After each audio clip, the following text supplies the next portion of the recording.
The first time my husband mentioned Harper, I barely looked up. By the 12th time, as he packed his suitcase, he insisted she handled his schedule better than I ever could. Then a stranger called. He said he was her fiancé and that my husband was using these 12 trips to dismantle my life. I thought I was listening to a heartbroken man, until I realized I was the one being erased. My name is Ellie Greenport. If you Google me, you will see me listed as the co-founder and chief financial architect of Helix Ridge Sovereign Holdings.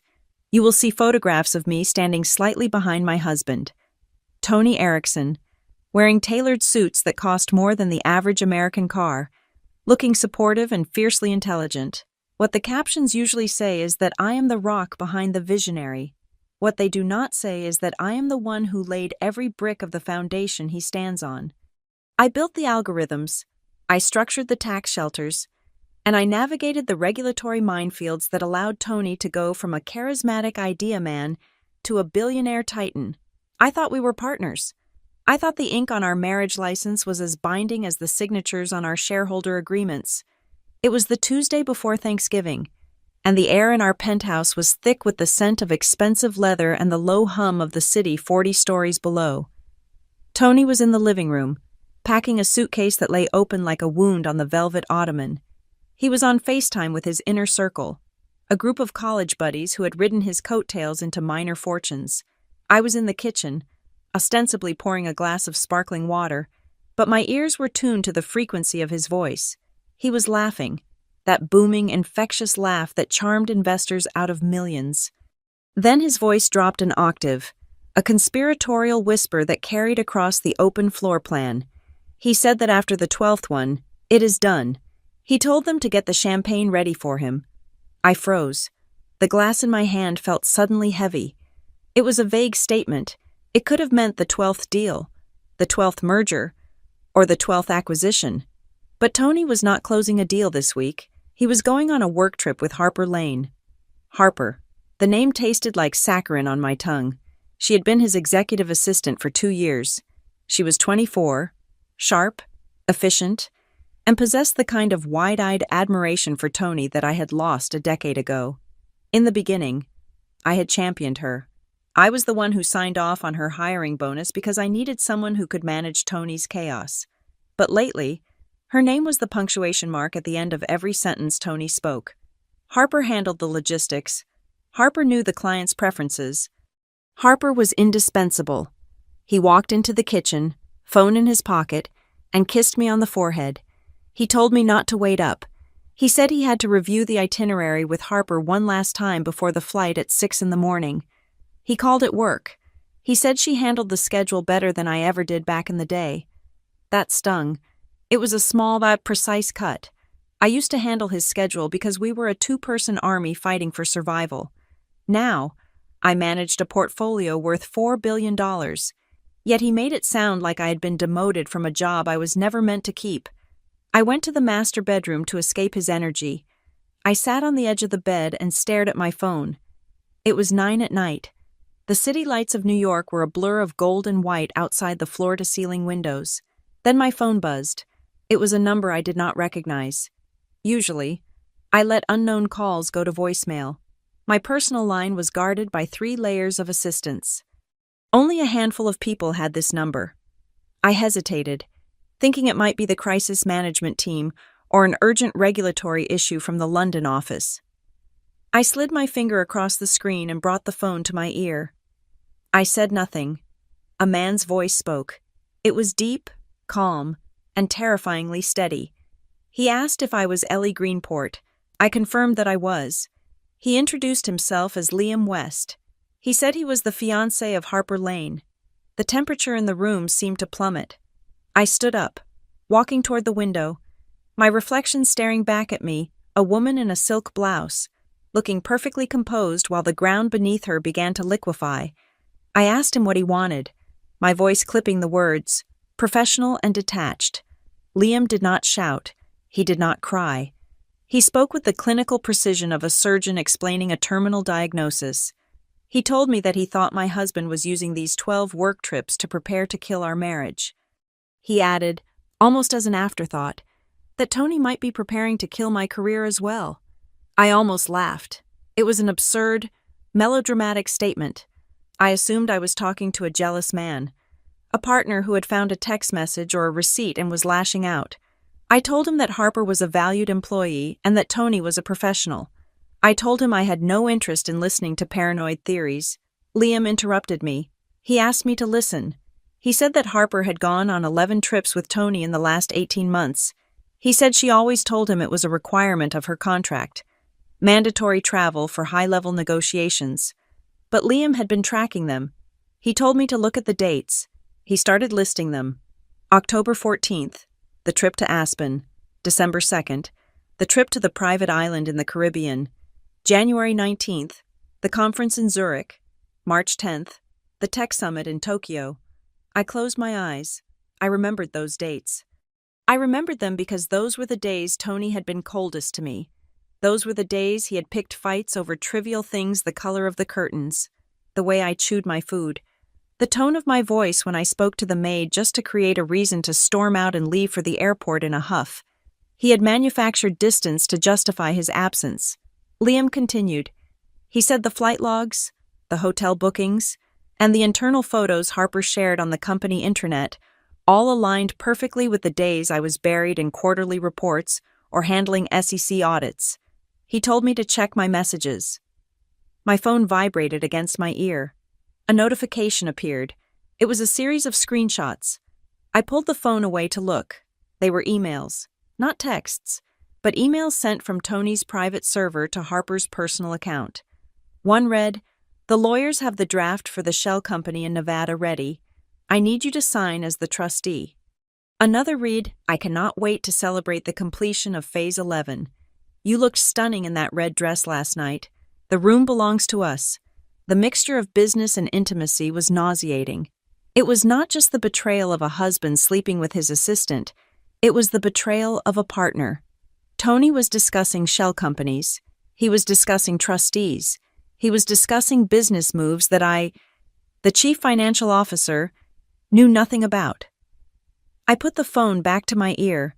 My hand was trembling, but my voice was iron. I asked him what he meant about killing my career. Liam sighed on the other end of the line. He said that Harper drank too much sometimes. He said that when she was drunk, she talked. She told him that Tony was preparing to separate the assets.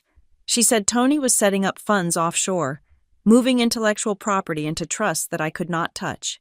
She said that after trip number 12, Ellie Greenport would be removed from the board.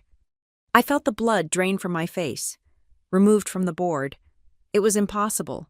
I owned 40% of the voting stock. I wrote the bylaws, but then I remembered the clause I had added 5 years ago. A clause about mental incapacitation and emergency leadership transfer. It was a safeguard meant to protect the company if one of us had a stroke or an accident. Liam said that Harper told him Tony was documenting things. He was building a case. I hung up. I did not say goodbye. I could not breathe. I walked out of the bedroom and stood in the hallway. Looking into the living room, Tony was there, pouring himself a glass of a vintage scotch that cost $3,000 a bottle.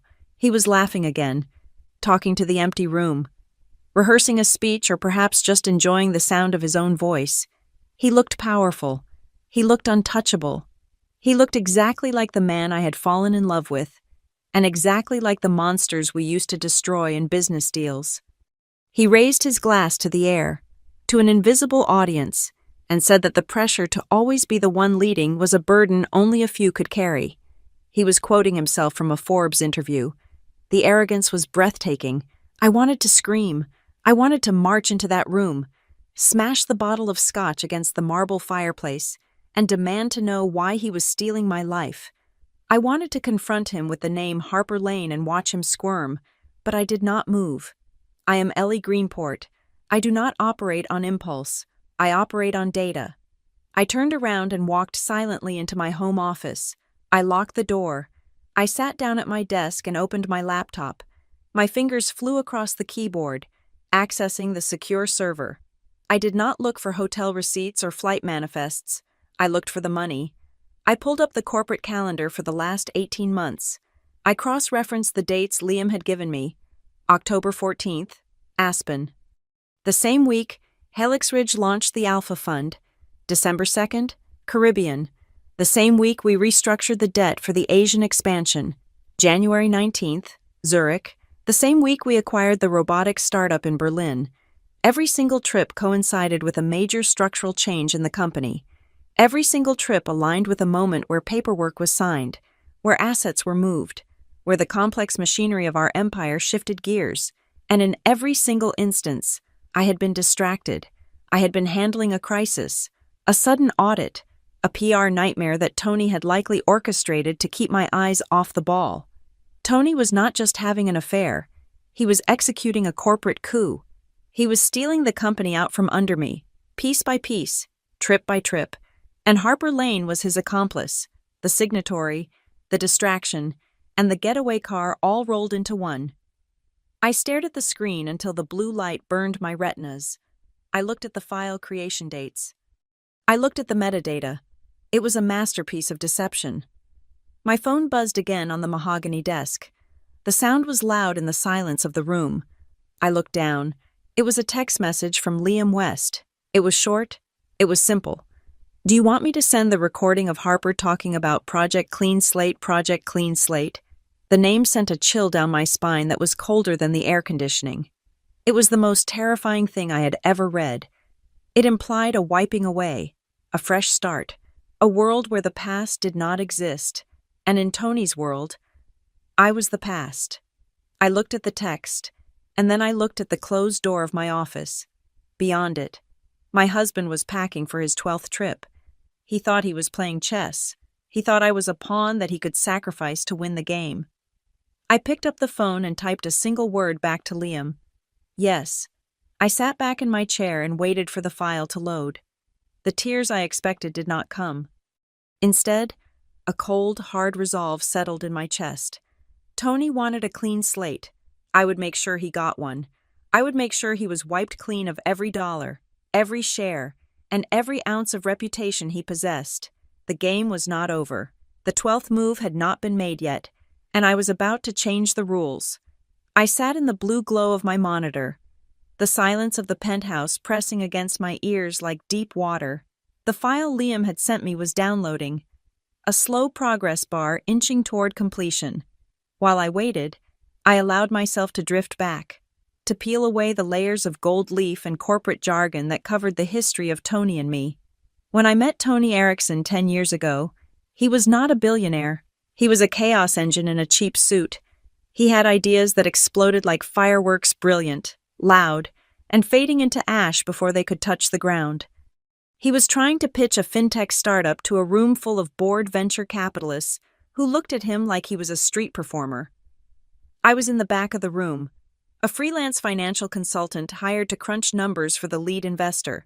They passed on him. I did not. I saw the raw energy. I saw the charisma that could make people believe water was wine. But I also saw the structural cracks. He had no discipline. He had no roadmap. He was all destination and no journey. I found him at the hotel bar afterward, nursing a beer he could barely afford. I sat down, opened my notebook, and showed him exactly why he had failed. I restructured his entire business model on a cocktail napkin in 40 minutes. He looked at me with a mixture of awe and hunger that I mistook for love. We built Helix Ridge Sovereign Holdings on that dynamic. He was the face, the voice, the golden boy who shook hands and cut ribbons. I was the spine. I was the brain stem. I created the complex web of offshore entities, tax-efficient vehicles, and high-frequency trading algorithms that turned his charisma into hard currency. When we married, 3 years later, it felt less like a romance and more like a merger of two superpowers. We signed a prenuptial agreement that was thicker than a phone book, a document we both called civilized. It stated clearly that we were partners first, spouses second. I thought it protected me. I thought it acknowledged that without me, there was no Helix Ridge. I was wrong. I looked at the calendar on my screen, scrolling back 2 years. That was when Harper Lane had arrived. She did not come through the standard rigorous vetting process I had established for executive staff. There were no background checks by private security, no 3 rounds of interviews with department heads. Tony had simply walked her into the office one Monday morning. He said she was a referral from a friend in Silicon Valley. He said she understood his rhythm. He bypassed human resources completely, creating a direct report line that existed only for her. She was 22 then, fresh-faced, eager, and terrifyingly competent. She memorized his coffee order, his allergies, and his moods. At first, I was relieved. Tony was high maintenance, a man who needed constant validation and logistical support. Harper took that burden off my shoulders, allowing me to focus on macro strategy, on the billions of dollars moving through the global markets. I never suspected that while I was watching the markets, she was watching the man. I opened the folder titled Travel History. 11 trips. Liam had listed them. But seeing them in my own spreadsheet, aligned with the corporate timeline, painted a picture so clear it was blinding. Trip 1. The Maldives. 5 days. Tony said it was a retreat with potential investors from Dubai. I stayed behind to handle a sudden inquiry from the Securities and Exchange Commission regarding our crypto assets. Trip 4. The Swiss Alps. A private chalet accessible only by helicopter. Tony claimed it was a networking event for the World Economic Forum. I was in New York, putting out a fire caused by a leaked memo about our automated trading bots. Trip 9. A private yacht in the Mediterranean. Tony called it a floating boardroom. I was bedridden with a flu that lasted exactly as long as his trip, feverishly answering emails because our server had mysteriously crashed. Each destination was a masterpiece of isolation and luxury. These were not conference centers with bad coffee and fluorescent lights. These were places designed for discretion, private islands, gated mountain estates, places where the world could not see you, and every single time, without fail, there had been a crisis at home that required my absolute, undivided attention. A crisis that kept me tethered to my desk, exhausted and grateful that Tony was out there handling the networking so I could handle the survival. I realize now that the crises were not accidents. They were engineered. A server crash here, a regulatory inquiry there, a sudden PR flare-up. They were smoke bombs thrown to obscure the battlefield. I picked up my phone and reread Liam's messages. He described Harper returning from these trips not with the glow of a vacation, but with the brittle tension of a soldier returning from the front lines. He said she would come back with diamond earrings, designer handbags, and watches that cost more than a house in the suburbs. But she also came back with dark circles under her eyes. She would pace their apartment at night, drinking wine, muttering about paperwork. Liam said she told him Tony made her sign things, stacks of documents, NDAs, trust agreements, power of attorney forms.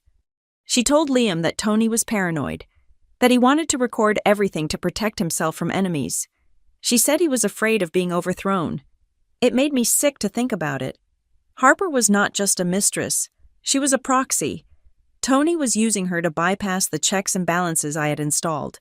If he wanted to move assets without my signature, he needed a straw man, or in this case, a straw woman, someone young, manipulable, and desperate for approval. I thought about the last few months, the way Tony would come home, pour me a glass of wine, and look at me with those soulful, concerned eyes. He would tell me I looked tired. He would say the stress of the market was aging me. He suggested, more than once, that perhaps we should transfer some of the titular responsibilities to his name, just for a while, just until I felt like myself again. It was gaslighting of the highest order. He was trying to convince me I was weak so he could justify taking the reins. He was planting the seeds of a narrative. Ellie is burnt out. Ellie is unstable. Ellie needs to step back. Then came the message from Liam that stopped my heart. He said Harper had slipped up one night after too many martinis. She had said that after trip 12, everything changes. She said Tony told her that trip 12 was the reset. He told her it was time to clear the table. He said the people who were no longer necessary would be swept away. Reset. I had heard Tony use that word recently. He had used it in board meetings. He had used it in interviews. He called this year the year of the Great Reset for Helix Ridge. I thought he meant a pivot in investment strategy. I thought he meant dumping bad assets. I was a bad asset. The realization hit me with the force of a physical blow. This was not an affair. This was an extraction. Tony Erickson, the man whose career I had built from nothing, was systematically excising me from the organism we had created together. He had spent 12 trips building a parallel structure, a ghost company, a place where he could jump ship and leave me sinking on the Titanic. And Harper, she was just the lifeboat, a useful vessel to carry his stolen goods until he reached the other shore. I doubted he planned to keep her either. Men like Tony did not share power. They used people until they were empty, and then they discarded the husks. Harper thought she was the queen in this game of chess. She did not realize she was just another pawn, moving forward one square at a time, blocking the line of fire for the king. I looked at the suitcase Tony had left by the door. It was a Rimowa, sleek and silver. Inside, I knew there would be swim trunks for the beaches of Costa Maris.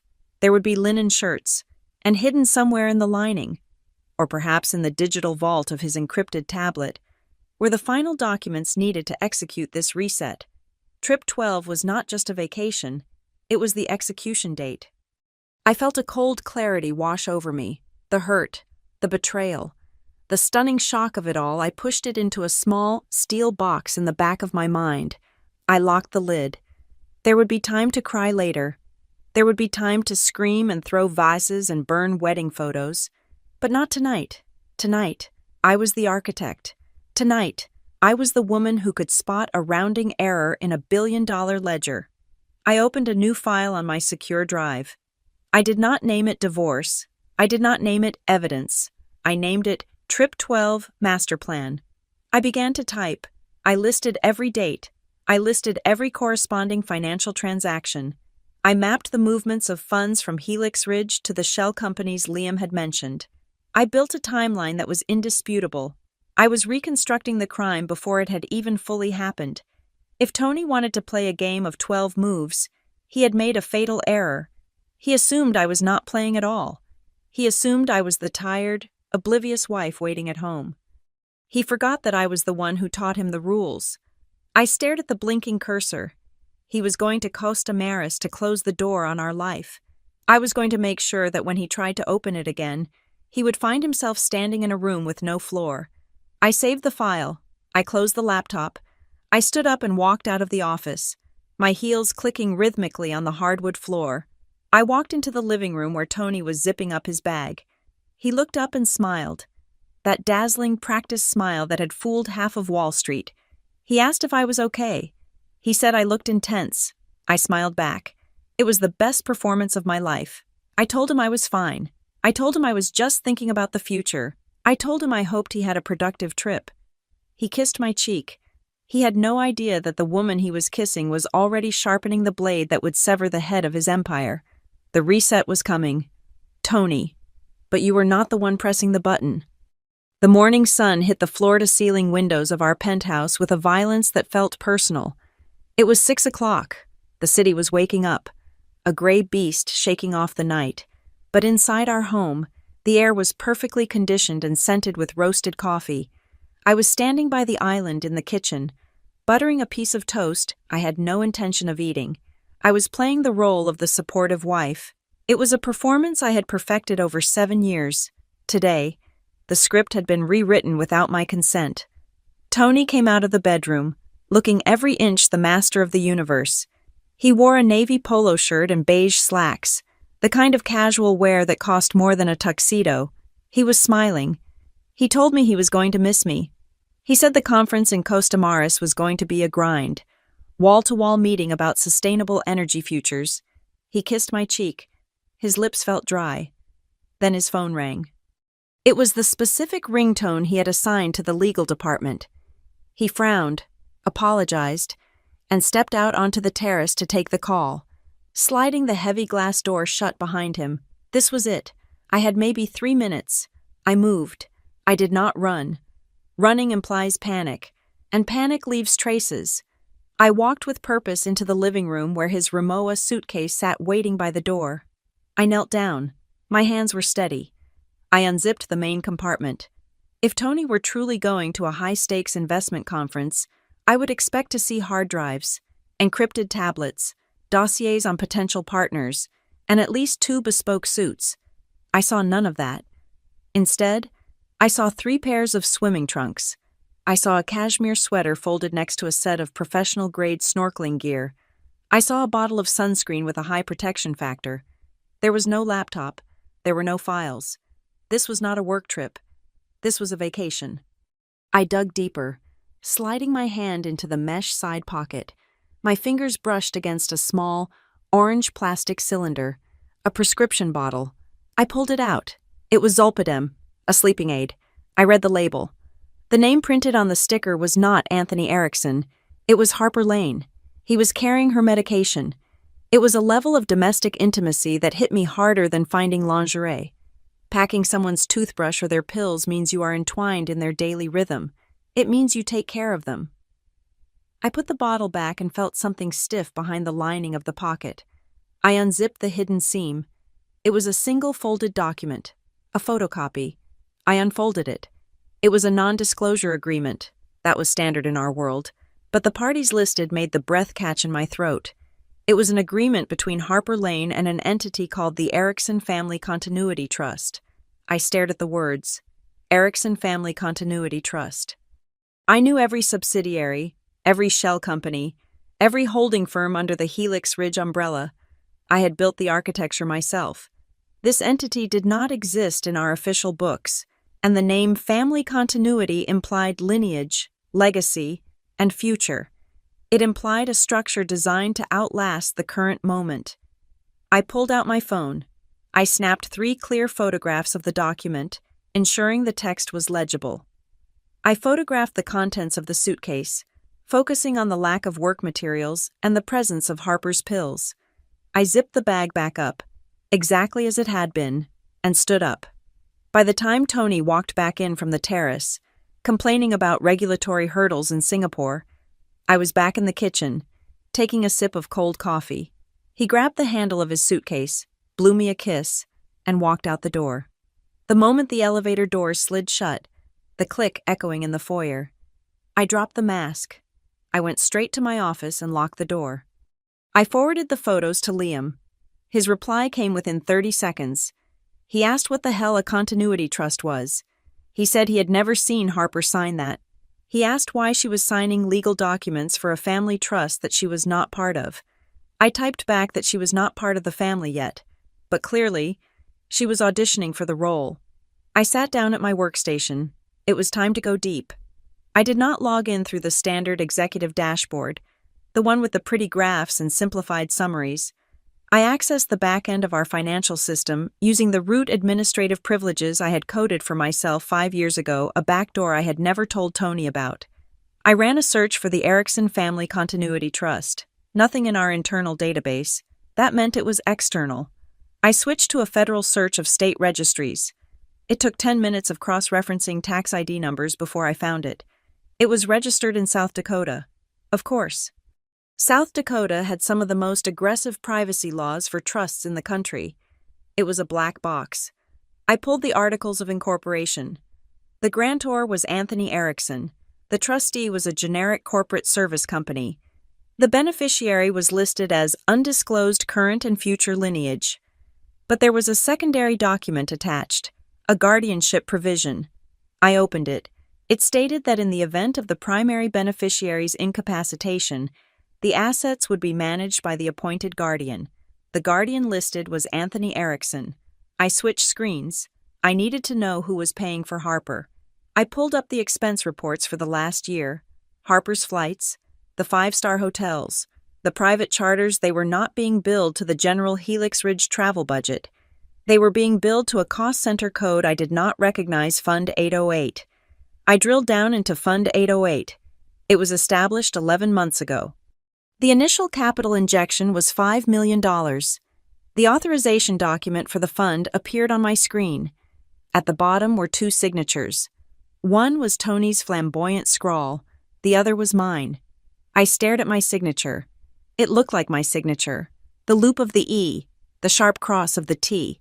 But it was too perfect. It was identical to the signature I used on my driver's license.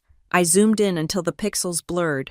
Around the edges of the ink, there was a faint, gray halo, artifacts, compression noise. I had not signed this. Someone had taken a high-resolution scan of my signature from another document and pasted it onto this digital file. It was a forgery. It was clumsy forgery, but it would pass a casual glance. I felt a cold rage spreading through my veins. They were using my own name to pay for the destruction of my marriage. I picked up my secure line and dialed a number I had not called in 2 years. Mara Lockwood answered on the second ring. Mara was a shark in a skirt suit, a corporate litigator who ate non-compete clauses for breakfast. We had worked together when I first structured the Helix Ridge bylaws. I told her I was sending her a secure data packet. I told her to look at the trust in South Dakota and the signature on Fund 808. I told her I needed a threat assessment, and I needed it within the hour. While I waited for Mara, my phone buzzed. It was Liam. He had sent an audio file. The text below it read, "She came home drunk 3 weeks ago. I turned on the recorder because I was scared she was going to hurt herself. Listen to this." I put in my earbuds and pressed play. The sound was grainy. There was the clinking of glass, the sound of weeping, then Harper's voice, slurred and thick with panic. She said that he makes her do it. She said he turns on the camera and tells her to act out the scene. She said he pours her more wine until she cannot think straight. She said he has gigabytes of it. She said he told her that if she ever tries to leave him, or if she ever tells anyone about the accounts, he will release the videos. He will show the world she is unstable. He will ruin her. I felt a wave of nausea. Tony was not just having an affair. He was building a collection of leverage. He was trapping Harper in a web of blackmail so she could never turn on him. My computer chimed. It was a video call from Mara. I accepted it. Mara's face filled the screen. She looked pale. She did not waste time with pleasantries. She asked me if I had read the fine print on the trust's medical clauses. I said I had scanned them but wanted her interpretation. Mara leaned into her camera. She said that the Erickson Family Continuity Trust was not just a place to hide money. It was a vehicle designed to trigger a transfer of power based on specific medical criteria. She said the trust had a clause that allowed the guardian Tony to take full control of all family assets, including my shares in Helix Ridge. If the primary partner, me, was deemed mentally unfit or incapacitated by undue stress and psychological instability. She paused to let that sink in. She said that the trust named a temporary co-guardian to assist in this transition. That name was Harper Lane. I sat back in my chair, the room spinning slightly. It all clicked into place. The gaslighting, the constant comments about how tired I looked, the suggestions that I take a break, the fake concern in front of our friends. Tony was not just hiding assets, he was building a dossier. He was constructing a narrative that I was having a nervous breakdown. He was going to use the forged signature on Fund 808 not to steal money, but to frame me. He would claim I approved the fund in a moment of confusion, or that I was spending erratically. He would use Harper's testimony, perhaps even the videos he forced her to make claiming they were evidence of my behavior that she had witnessed to prove I was unfit. He was planning to have me declared incompetent. He was going to lock me away, socially and legally, and take my 40% of the company under the guise of being my loving, burdened guardian. I looked at the empty space where Tony's suitcase had been. I thought about the swimming trunks and the sunscreen. He was going to Costa Maris to celebrate. He thought the trap was already sprung. He thought I was the mouse, unknowingly eating the poisoned cheese. I spoke to Mara. My voice was so cold it surprised me. I said that he was trying to delete me. Mara nodded. She said that based on the timeline, he planned to execute the competency clause immediately after trip 12. I looked at my reflection in the dark monitor of my second screen. I did not see a victim. I saw a mathematician who had just found the error in the equation. I told Mara that we were not going to sue him for divorce. Not yet. She asked what I wanted to do. I told her that if I did not strike back right now, I would lose more than my husband. I would lose my mind, at least on paper. I would lose the billion-dollar child I had raised from an idea to an empire. I would be branded as the crazy ex-wife for the rest of my life. I told her to open a war room. I told her I was going to rewrite the narrative before he could publish his draft. I hung up the phone. The silence in the penthouse was no longer oppressive. It was the silence of a battlefield before the first shot was fired. I had the suitcase photos. I had the trust documents. I had the forged signature. And I had the knowledge that my husband was not just a cheater, but a predator. He wanted to prove I was unstable. I was going to show him exactly how dangerous a focused, stable woman could be. I met Mara Lockwood in a coffee shop in Tribeca that smelled of roasted beans and damp wool.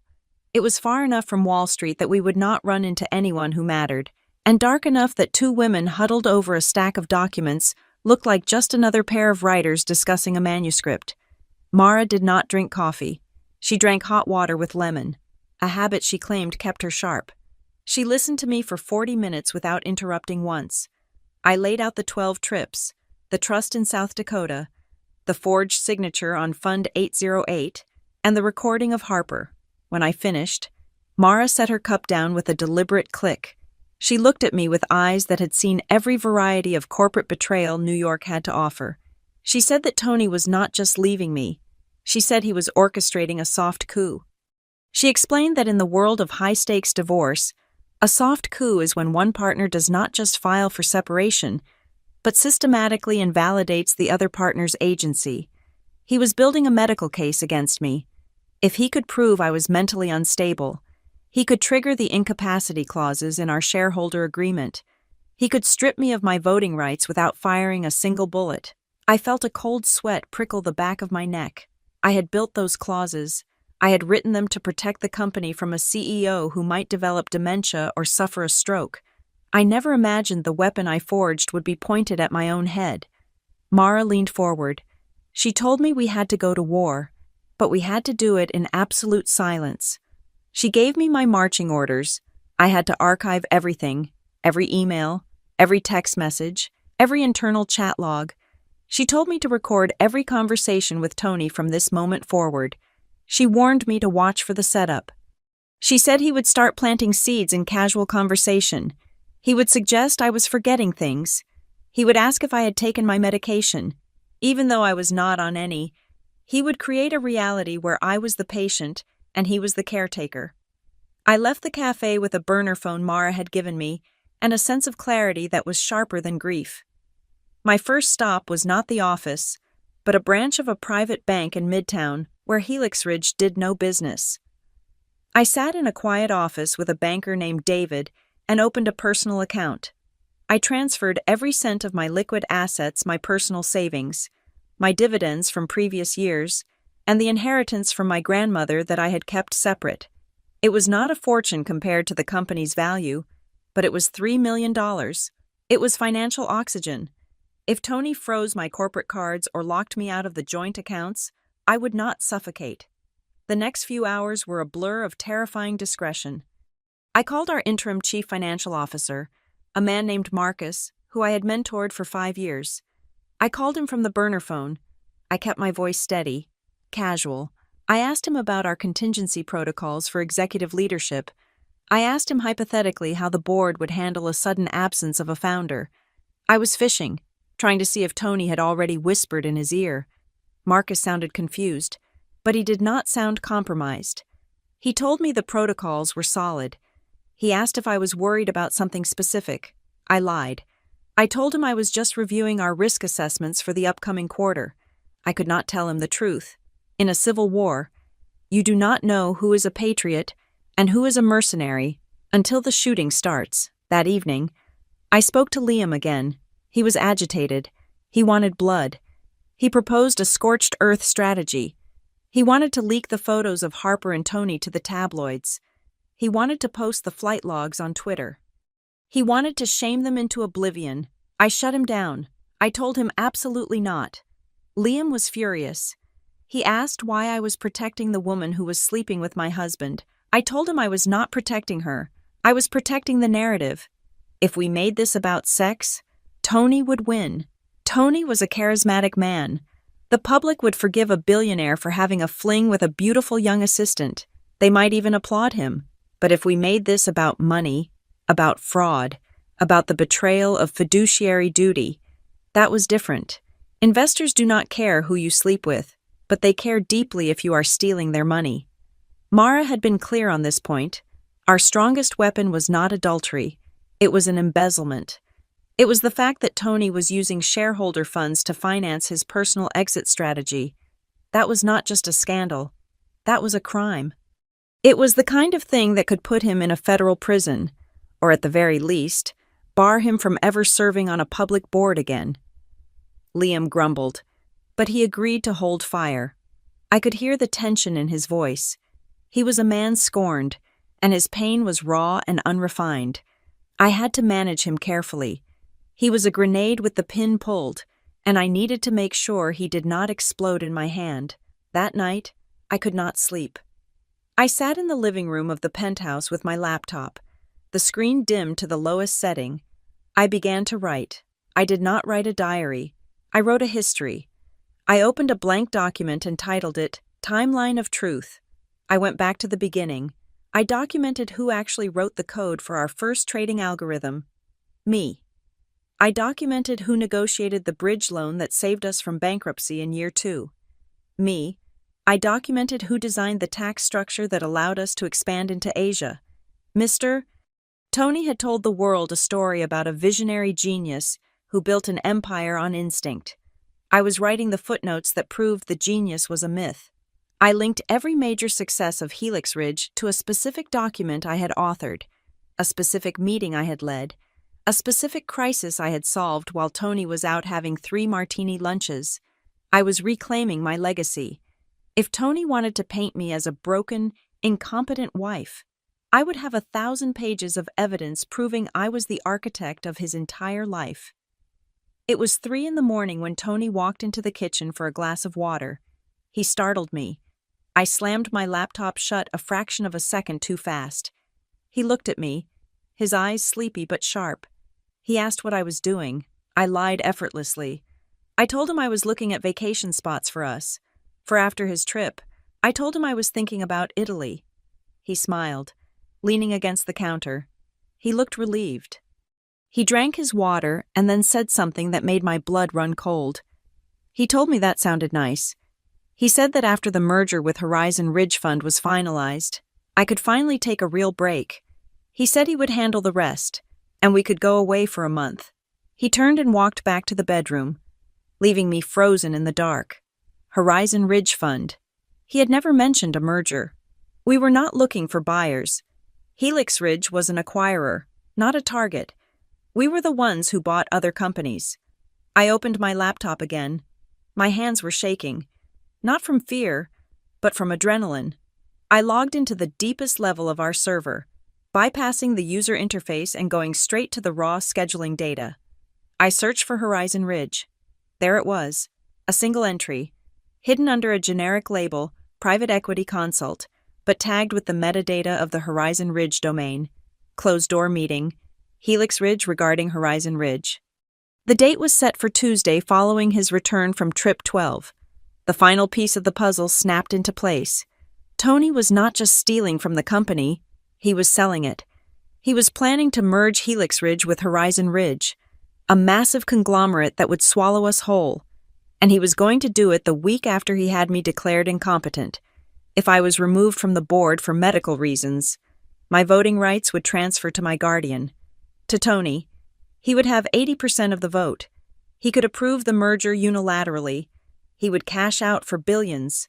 Harper would be by his side, and I would be parked in a sanatorium somewhere, medicated and silenced, watching the company I built be dismantled for parts. The sheer scale of the ambition was breathtaking. It was evil, but it was brilliant. He was going to cash out at the absolute peak of the market and leave me with nothing but a monthly allowance and a nurse. I called Mara. I did not care what time it was. She answered on the first ring. She must have been working late too. I told her about Horizon Ridge. I told her about the meeting. There was a long silence on the other end of the line. Then Mara spoke, her voice low and dangerous. She said that he was writing a story where I was the broken woman. She said he had cast me as the tragic heroine who cracked under the pressure. She told me that we were going to rewrite the script. But to do that, we had to let him think he was still holding the pen. We had to let him board that plane to Costa Maris believing he had already won. We had to let him walk into that meeting with Horizon Ridge thinking I was at home, crying into my pillow. I agreed. I hung up the phone and looked out at the city skyline. The sun was beginning to rise, painting the sky in bruises of purple and orange. I felt a strange calmness settle over me. I was done being the victim. I was done being the wife. Tony wanted to sell my company. He wanted to sell my life. He was about to find out that I was not for sale. And neither was Helix Ridge. I closed my laptop, stood up, and walked to the window. I watched a plane taking off from LaGuardia, climbing steeply into the dawn. I wondered if it was his charter. I wondered if he was looking down at the city, thinking he owned it. Enjoy the flight. Tony, I whispered to the glass. It is going to be a very turbulent landing. The private jet terminal at Teterboro was cold, a sterile expanse of polished concrete and glass that smelled of jet fuel and expensive cologne. I stood by the open door of the limousine, wrapping my coat tighter around myself against the biting November wind. Tony looked like a man who had already won the lottery. He was wearing a cashmere blazer that cost more than most people's mortgage payments, and his smile was bright enough to blind the tarmac crew. Harper was there, of course. She was standing a few feet away, talking to the pilot. She wore a wide-brimmed hat and sunglasses, looking every inch the glamorous executive assistant, or perhaps the young second wife in training. Behind them stood a cluster of 3 men in dark suits. Tony had introduced them as external consultants for the energy sector, but I recognized the cut of their suits. They were deal closers. I walked up to Tony for the obligatory goodbye. This was the moment. I had to play the part of the oblivious, supportive spouse one last time. I reached up and adjusted his lapel, smoothing the fabric. I looked him in the eyes and told him to be safe. I told him to bring back good news. As I leaned in to hug him, pressing my body against his, I let my hand slide naturally down the side of his blazer. I felt the outline of a rigid plastic card in his outer pocket. It was a risk, a massive variable in a controlled equation, but I needed to know. With a sleight of hand I had practiced on a dinner napkin that morning, I pinched the card between my index and middle finger and slid it up into my palm as I pulled away. Tony did not notice. He was too busy looking over my shoulder at the plane. In the future, he thought he was flying toward. He kissed my cheek, a dry, perfunctory peck, and turned away. I waited until the car was merging onto the highway before I opened my hand. It was not a room key. It was a magnetic security pass for the royal villa at the Costa Maris resort. On the back, printed in small gold letters, was a date. The reservation started yesterday. He had booked the villa 24 hours before the so-called conference even began. He had not booked a suite for a meeting. He had booked a honeymoon. I did not go home. I went straight to the office of the private investigator Mara had recommended. His name was Vance, and he did not look like a detective from a movie. He looked like an accountant, which made him terrifyingly effective. I gave him the flight number. I gave him the resort details. I gave him a retainer check for $20,000 and told him I wanted eyes on every grain of sand Tony walked on. But there was a wild card I could not control. Liam. I had told Liam to stay put. I had told him that showing his face would ruin the legal strategy. But Liam was a man whose pride had been incinerated, and he was not thinking about leverage or assets. He was thinking about revenge. He texted me from JFK 2 hours later. He had maxed out a credit card to buy a last-minute commercial ticket to a neighboring island, with plans to charter a boat to Costa Maris. He was going to catch them.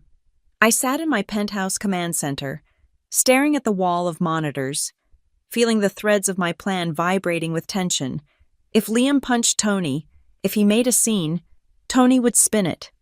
He would claim he was being stalked by a deranged ex of an employee. He would play the victim. Vance, my investigator, was faster. By that evening, secure files began to populate my Dropbox. The first photo made my blood run cold. Not from jealousy, but from recognition. It was taken at the island's private airstrip.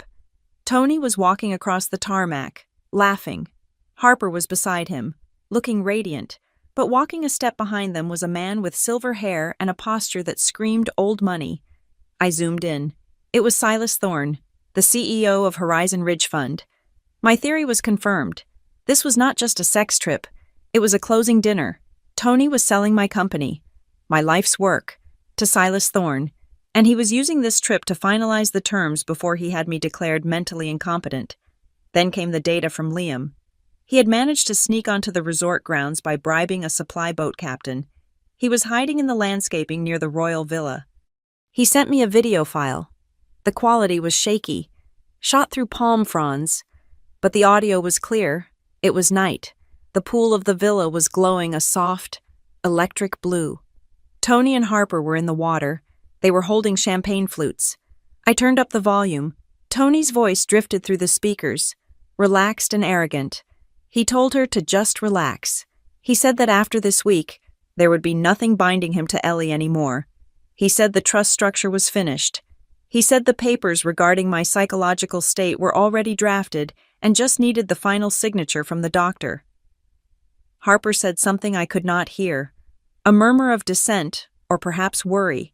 Tony laughed. He told her not to worry about Project Clean Slate. He said the intellectual property transfer was untraceable. He said by the time I realized I was only a consultant in name, the assets would be legally owned by the new entity. He said I would be left with the shell, and they would have the pearl. I saved the video. I backed it up to 3 different cloud servers. This was it. This was the smoking gun. It proved a conspiracy. It proved fraud.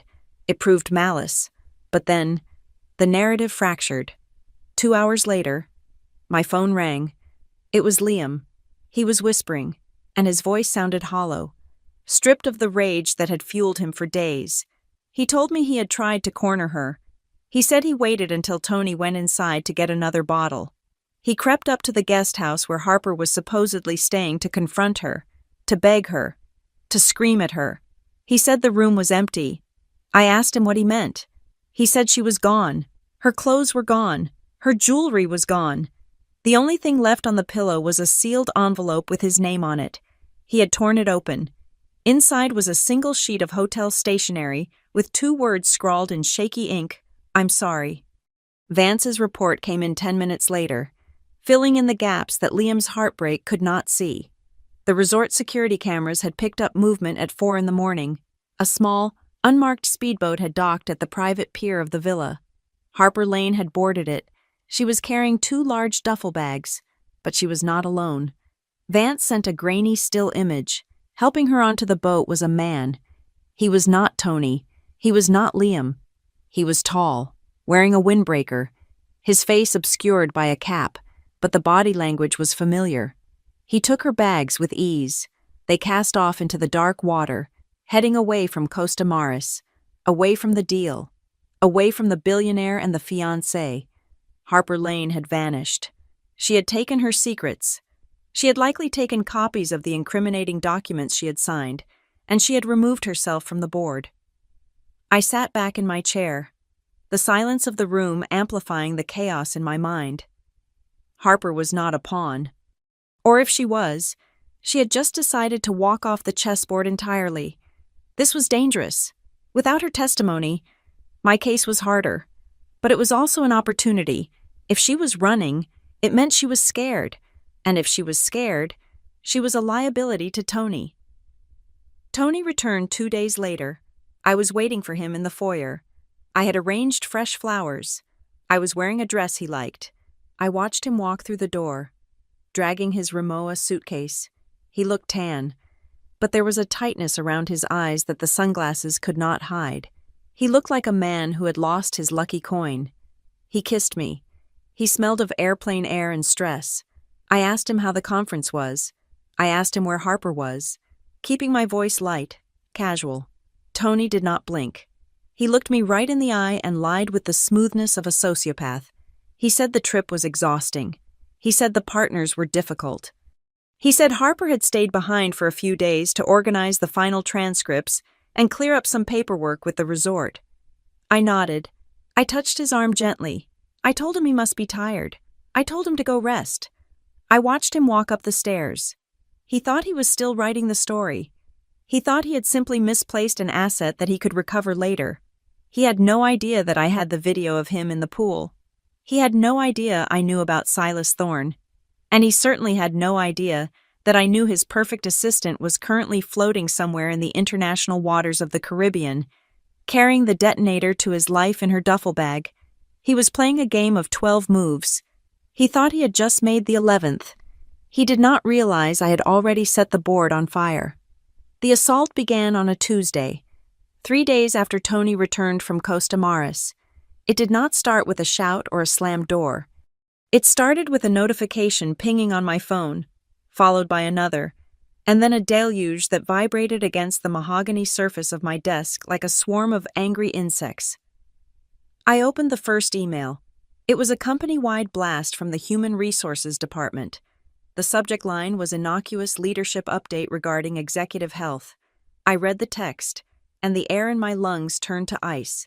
The email stated that effective immediately, Ellie Greenport would be taking an indefinite leave of absence to focus on personal health matters and mental well-being. It went on to say that during this sensitive period prior to our strategic restructuring, Anthony Erickson would assume full operational control of all departments. It asked the staff to respect my privacy during this difficult time. I sat there, staring at the screen. I was not sick, I was not tired, and I certainly had not authorized this. I was still the co-founder. I was still the majority shareholder. Tony had just fired me in front of 500 employees and framed it as an act of mercy. Before I could type a rebuttal, the heavy oak doors of my home office opened. Tony stood there. He looked grave, his face arranged into a mask of deep, pained concern. He walked in slowly, as if entering a hospital room. He told me we needed to talk. He said he had been on the phone all morning with Dr. Aris and Dr. Sterling. I had never heard of these doctors. He sat on the edge of my desk, invading my space, looking down at me with pity. He said they agreed that the stress was becoming dangerous for me. He said he could see it in my eyes, the way I was forgetting things, the way my hands shook. He said he had to make the hard call to protect me from myself. I moved my hand casually to the side of my laptop, tapping the shortcut key that activated the high-fidelity microphone built into the bezel. I asked him what he was talking about. I kept my voice calm, forcing him to do the explaining. Tony sighed, a long, weary sound. He said that the deal with Horizon Ridge was entering a critical phase. He said the pressure would be too much for someone in my condition. He told me that he was doing this because he loved me. He said that if I just signed the temporary power of attorney he had prepared, I could go to the house in the Hamptons. I could garden. I could sleep. He said he would handle the sharks, and I would not have to worry about a single spreadsheet. I looked at him. He was good. He was terrifyingly good. If I did not know about the 12 trips, about the trust in South Dakota, about the girl who fled the island in a boat, I might have believed him. I might have doubted my own sanity. I baited the trap. I asked him to clarify. I asked if he was saying that if I signed over my voting rights, he would take care of all the legal hurdles for the merger. He nodded eagerly. He said yes. He said if I signed the temporary authorization, he would handle everything. He promised I would not have to face any pressure. I had him. He had just admitted that the goal was to remove me from the legal process of the merger. Contingent on me signing away my rights, it was coercion dressed up as care. I told him I would think about it. I told him I needed to lie down. He kissed my forehead. Satisfied. He thought I was breaking. He told me to take my time. He said the papers were on the kitchen counter whenever I was ready. 10 minutes later, the second wave hit. A notification from the Financial Journal popped up on my newsfeed. Helix Ridge co-founder steps back, amid reports of psychological crisis. I clicked the link. The article quoted anonymous internal sources who claimed I had been exhibiting erratic behavior in board meetings, missing key deadlines, and struggling with the pressures of high-level finance. It painted a picture of a fragile woman cracking under the weight of the industry, while her heroic husband stepped in to steady the ship. Tony had not just sent an internal email, he had leaked the story to the press. He was controlling the public narrative, ensuring that if I tried to fight back, I would look like a denial-ridden patient lashing out at her caretakers. My phone rang. It was Sarah, the vice president of operations. Sarah had been with me since we worked out of a garage. She was one of the few people who knew that Tony could not read a balance sheet to save his life. She asked me what was going on. She sounded scared.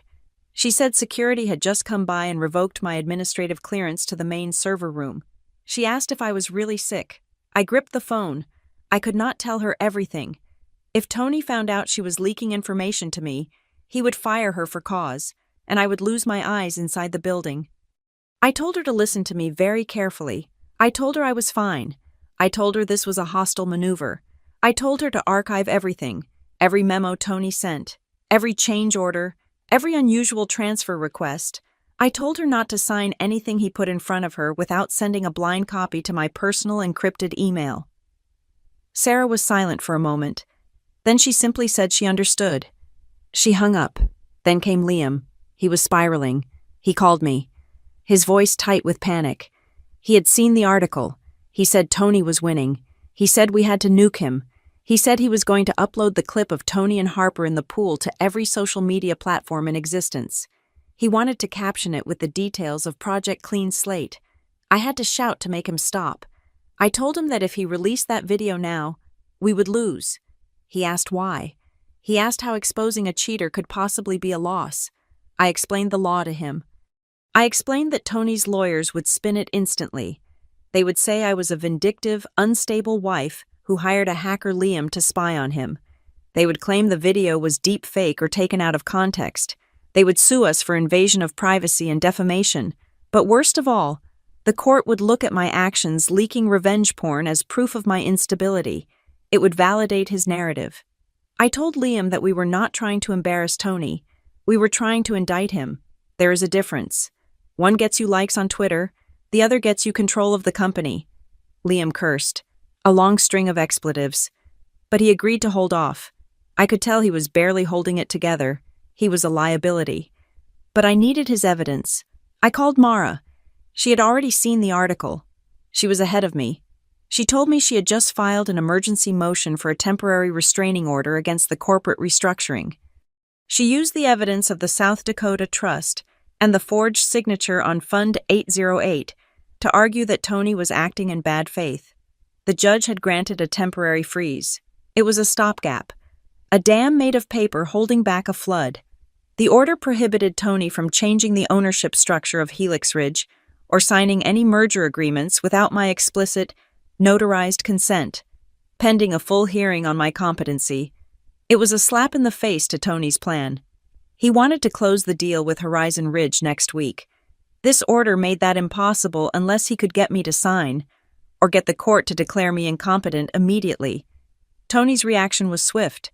He did not come back into my office. He sent a text message. It popped up on my screen, glowing green in the dim light. You are ruining everything. If the investors pull out, they will know it is because you are unstable. You are hurting the company. You need to let me fix this. I screenshotted it immediately. He was doing it again. He was linking the business failure to my mental state. He was building his paper trail, even in his anger, but I was digging deeper.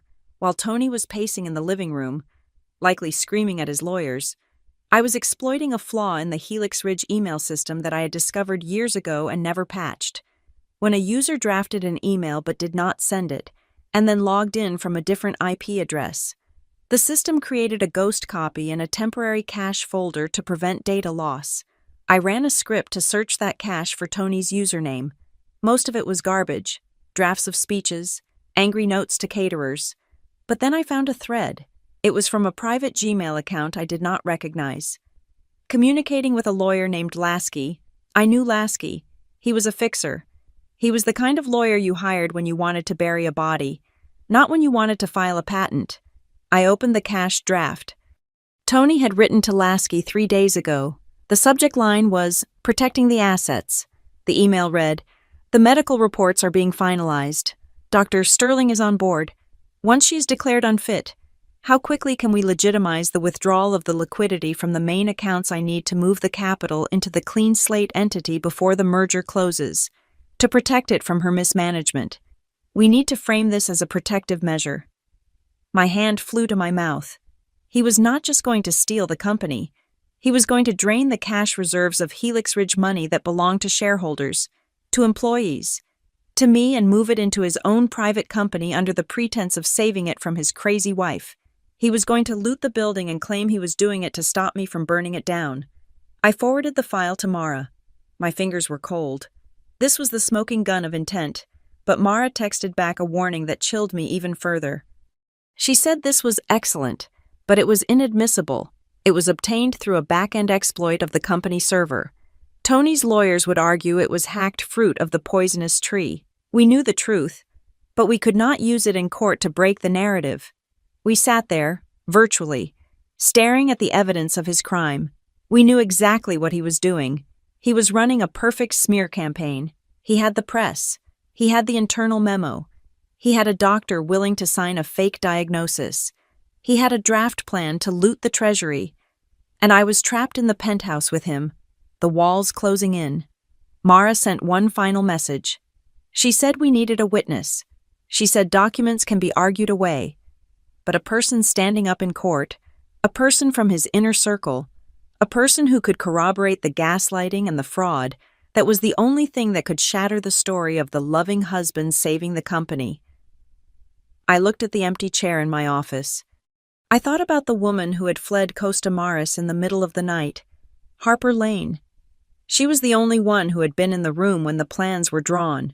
She was the one who had witnessed the forgery. She was the one who knew about the doctors, but Harper was gone. She was a ghost in the wind, running from both the man she helped and the man she betrayed. I realized then that my survival did not depend on algorithms or legal briefs. It depended on finding the woman who had helped destroy my marriage and convincing her that her only safety lay in handing me the weapon to destroy Tony. I closed my laptop. I could hear Tony in the hallway, talking loudly on the phone, telling someone that his wife was having a very difficult episode. Let him talk. Let him build his tower of lies. I was going to find the loose brick in the foundation, and I was going to pull it out with my own hands. The notification arrived at 2 a.m. It bypassed the rigorous spam filters I had set up on my private server, which meant the sender knew exactly how my digital architecture was built. There was no subject line, no name, and no text in the body of the email. There was only a single attachment. I opened it. It was a photograph. The image was grainy, likely taken with a phone in low light, but the subject was unmistakable. It was Tony. He was asleep on a beige leather sofa, his mouth slightly open, one arm draped carelessly over his eyes. It was the interior of a yacht cabin. On the table next to him, illuminated by the flash, was a thick manila folder. The cover was stamped with a logo I had never seen before, Clean Slate Ventures, LLC. Below the image, in the metadata field, usually reserved for captions, was a single line of text. "We need to talk. Anonymous H." I stared at the screen. H. Harper. I did not reply immediately. I ran a trace on the IP address. It bounced through 3 different VPNs before terminating in a cheap motel chain in rural Georgia. She was running. She was not just hiding from Tony. She was putting hundreds of miles of asphalt between herself and the life she had stolen from me. I typed a reply. I told her to call the secure video line in 5 minutes. When the screen flickered to life, I almost did not recognize the woman staring back at me. The Harper Lane I knew was a creature of polish and precision, a woman who wore silk blouses and had hair that never moved. The woman on my screen was a ghost. She was sitting in the dark, illuminated only by the blue light of a laptop. Her hair was pulled back in a messy knot. She wore a shapeless gray hoodie. Her eyes were red-rimmed, underlined by bruises of exhaustion that makeup usually hid. She looked at me, and for a long moment, neither of us spoke. The air between us was thick with the betrayal she had facilitated and the destruction she had helped engineer. She spoke first. Her voice was rough, stripped of the deferential tone she used in the office. She said she did not want money. She said she just wanted out. I leaned back in my chair, crossing my arms. I told her she was already out. I told her she had fled the island and left me to clean up the wreckage. Harper shook her head frantically. She said I did not understand. She said Tony was not just having an affair. She said he was consumed. She began to talk. the words tumbling out in a chaotic stream. She admitted that in the beginning, it was about the glamour. Tony had promised her the world. He told her I was cold, that our marriage was a business arrangement, that he needed someone who truly saw him. It was the classic seduction script, and she had recited her lines perfectly. But then, the texture of the relationship changed. She told me about the nights he would make her sit in the corner of the room while he paced, dictating notes for a journal he forced her to keep. He made her write down dates and times of arguments I had with him, arguments he often started on purpose. He would come home, pick a fight about the temperature of the wine or the way I spoke to a client, and then he would leave and make Harper record that I was irrational, screaming, and out of control. She said he made her record conversations. He would call me on speakerphone, goad me into raising my voice, and then hang up and look at Harper. He would tell her that was the evidence. He would edit the audio later, cutting out his provocations, leaving only my anger. Then came the alcohol. Harper told me that before she signed the papers for the trust, Tony would pour her drinks, expensive wine, then cognac. He would keep filling her glass until the room spun. He would tell her she was his partner, his co-conspirator, his guardian angel. Then he would slide the documents across the table. She said she signed things she did not even read. She signed the formation papers for Clean Slate Ventures. She signed the medical affidavits witnessing my alleged breakdowns. I interrupted her. I asked her about Clean Slate. Harper wiped her nose with the sleeve of her hoodie. She said it was the endgame. Tony had established Clean Slate Ventures as a separate entity, completely divorced from Helix Ridge on paper.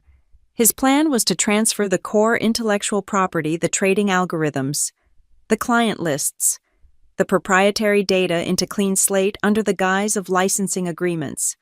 Once the assets were moved, Helix Ridge would be a hollow shell. It would still look valuable from the outside, but the engine would be gone.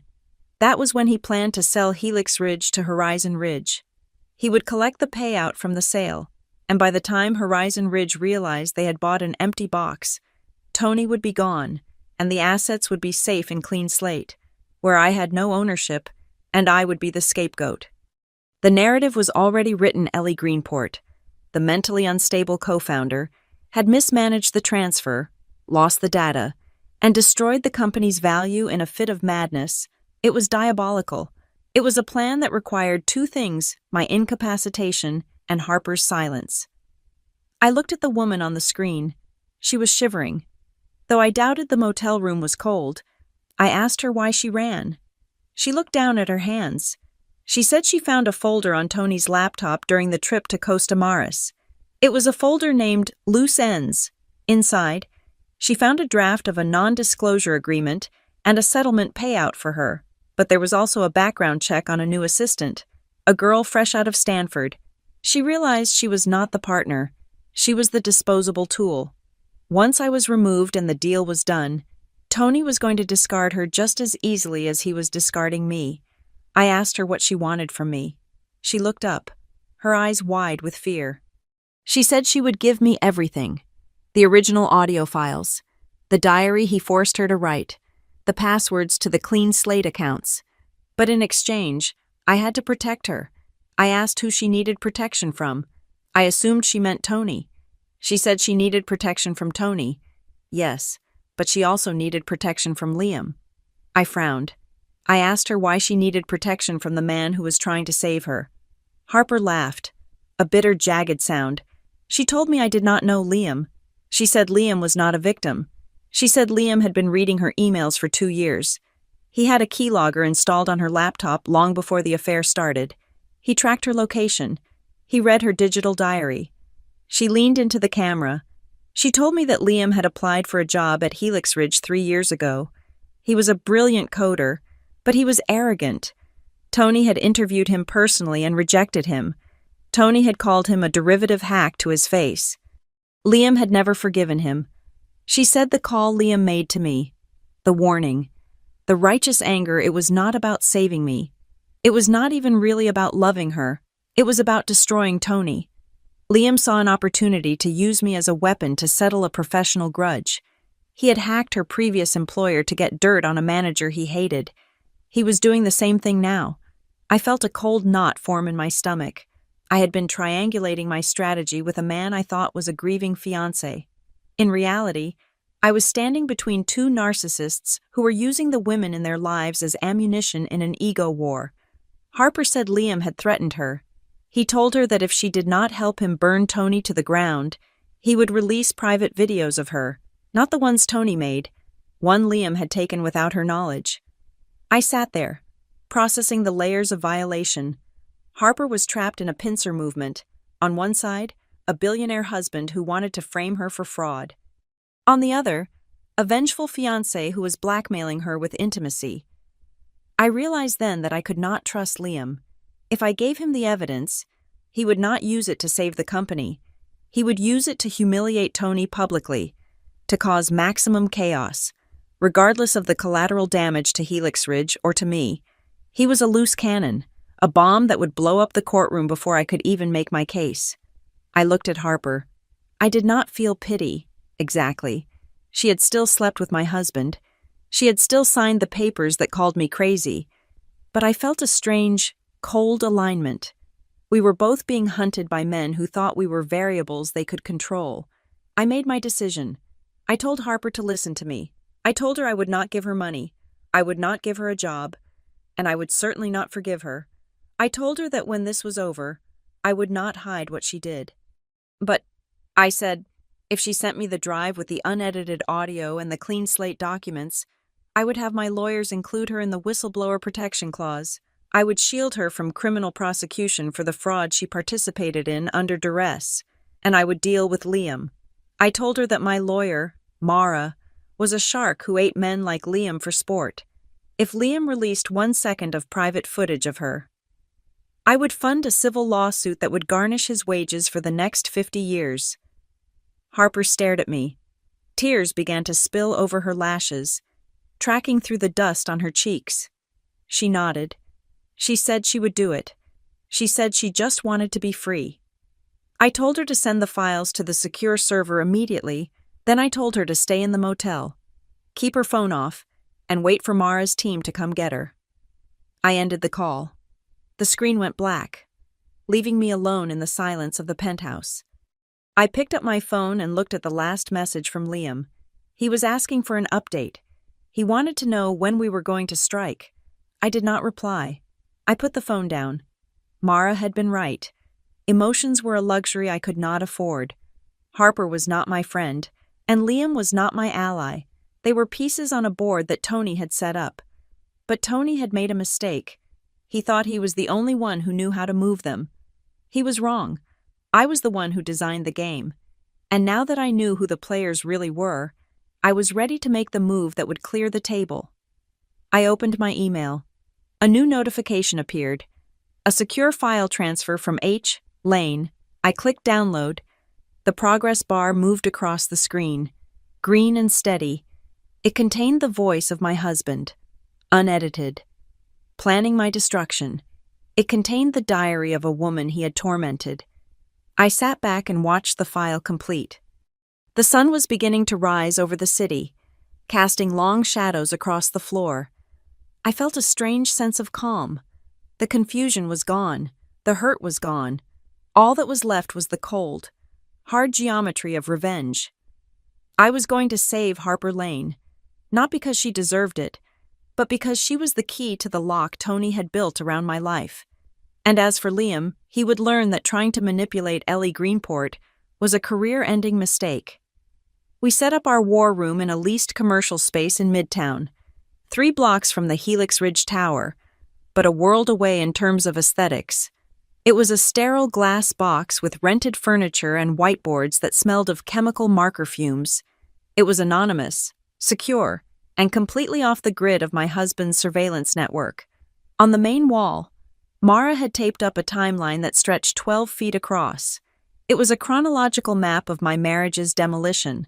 Across the top were the dates of the 12 work trips. Below them, connected by red marker lines, were the corresponding financial movements. Trip 1, Cayman Islands. Formation of the Clean Slate Shell Company. Trip 4, Zurich. Transfer of the proprietary trading algorithm source code to an external server. Trip 8, Tokyo. The initial contact with Horizon Ridge Fund regarding a confidential acquisition. Trip 12, Costa Maris. The final handshake. Harper sat at the end of the conference table. She looked small in the oversized leather chair.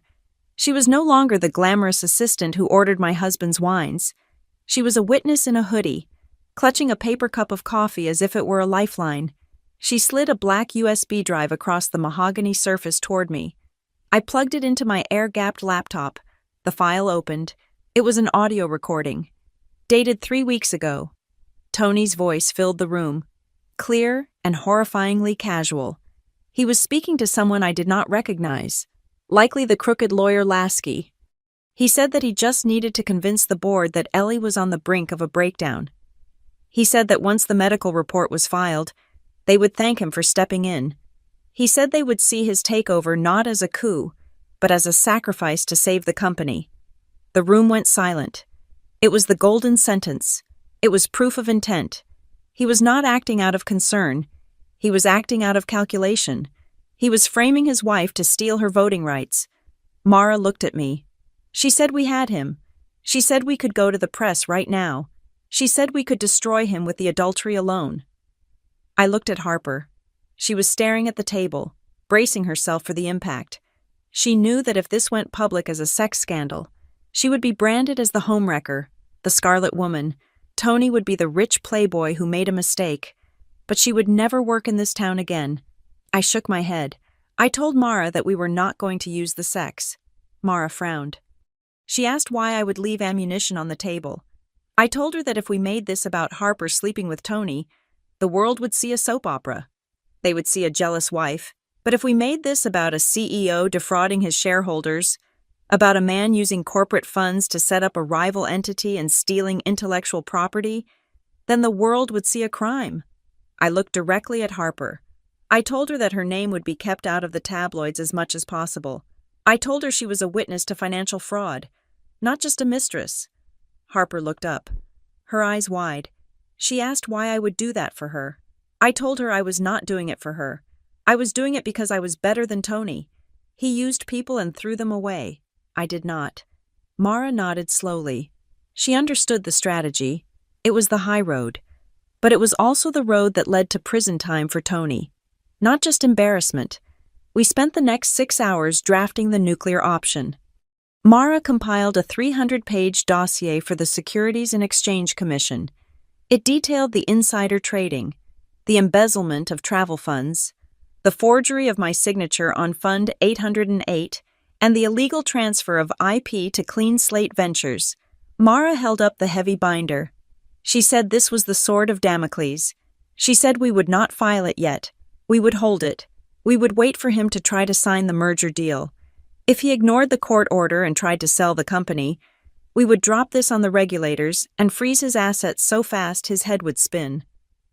The next morning, I made a move that was not on Mara's schedule. I arranged a private lunch with the Vice President of Acquisitions for Horizon Ridge Fund. His name was David Sterling. He was a cautious man, the kind who wore suspenders and checked the math 3 times. He thought he was meeting me to discuss my health. I arrived at the restaurant 5 minutes early, wearing a sharp navy suit, looking nothing like the fragile, breakdown-prone woman Tony had described in the press. When Sterling arrived, he looked surprised to see me so composed. We ordered tea.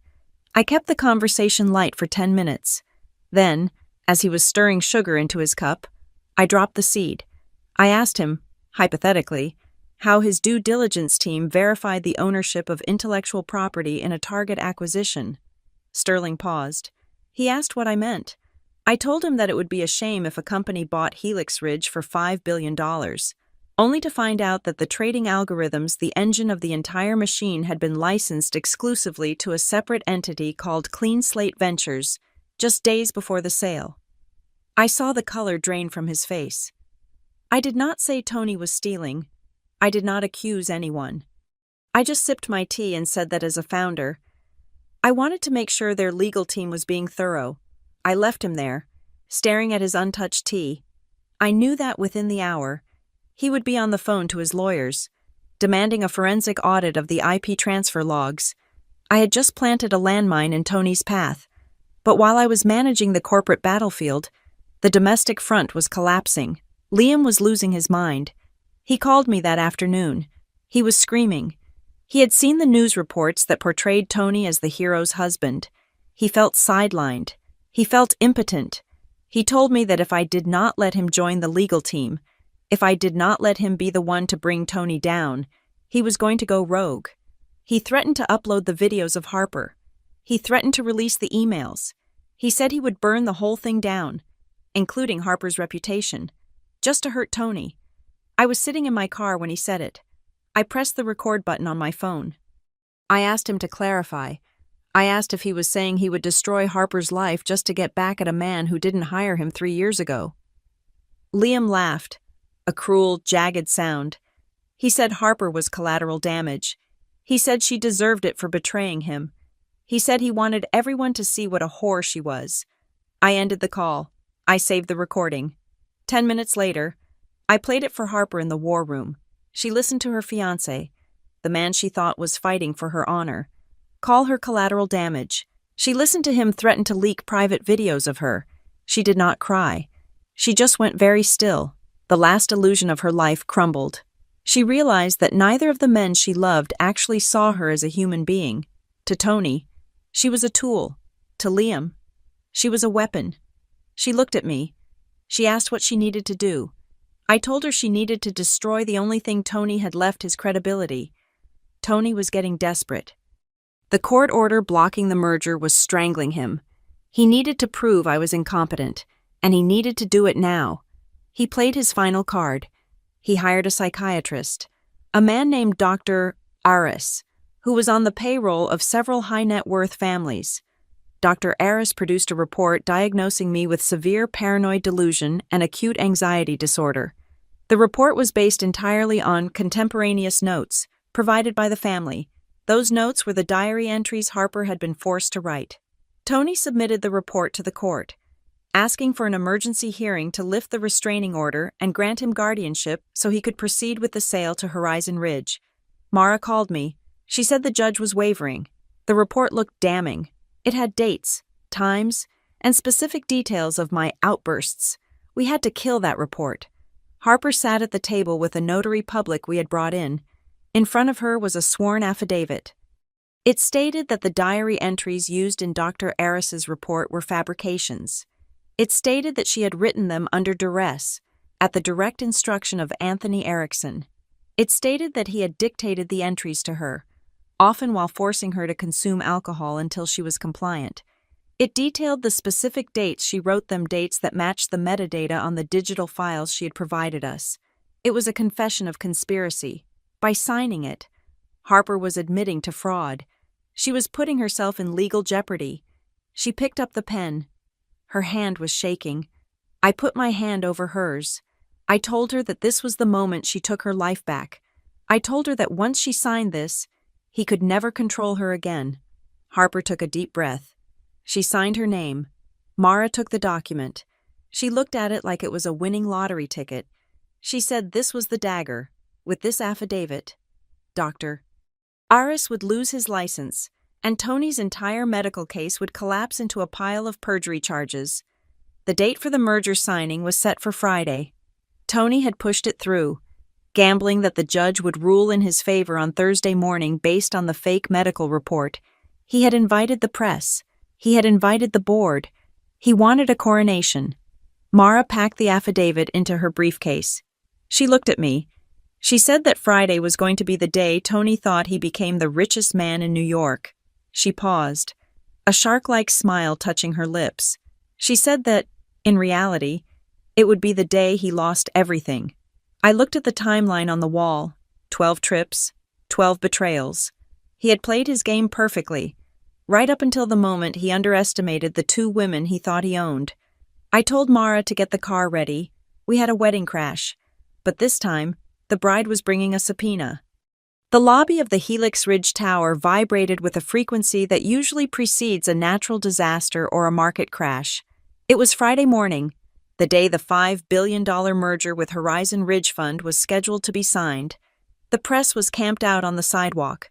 A phalanx of cameras and microphones hungry for a glimpse of the billionaire savior and his tragic, crumbling wife. Inside, the air was thick with the smell of nervous sweat and expensive coffee. Employees huddled in corners, whispering. The narrative Tony had planted was blooming perfectly. They said poor Ellie Greenport finally cracked. They said Tony was a saint for holding it all together. They said he was saving the company from her madness. I walked through the revolving doors at exactly 8:50 in the morning. I was not wearing the sweatpants of a woman in the throes of a nervous breakdown. I was not wearing sunglasses to hide weeping eyes. I was wearing a bespoke black suit that was tailored to within a millimeter of my life, with 4-inch heels that struck the marble floor like the gavel of a judge. My hair was pulled back in a severe architectural knot. I did not look at the receptionists. I did not look at the junior analysts who stopped dead in their tracks, their mouths hanging open. I walked in a straight line toward the private executive elevator. A security guard, a new hire Tony had brought in last week, stepped forward to intercept me. He looked uncertain, his hand hovering over his radio. He started to say that Mr. Erickson had given strict orders about unauthorized access. I did not stop walking. I simply turned my head and looked at him. I asked him if he wanted to be the man who physically restrained the majority shareholder in full view of the Bloomberg cameras outside. I told him to swipe the card. He hesitated for a fraction of a second, then looked at the terrifying clarity in my eyes. He swiped the card. The doors slid open. I stepped inside, and as they closed, I checked my reflection in the polished brass. I did not see a victim. I saw the executioner, on the 44th floor. The boardroom was a theater of corporate power.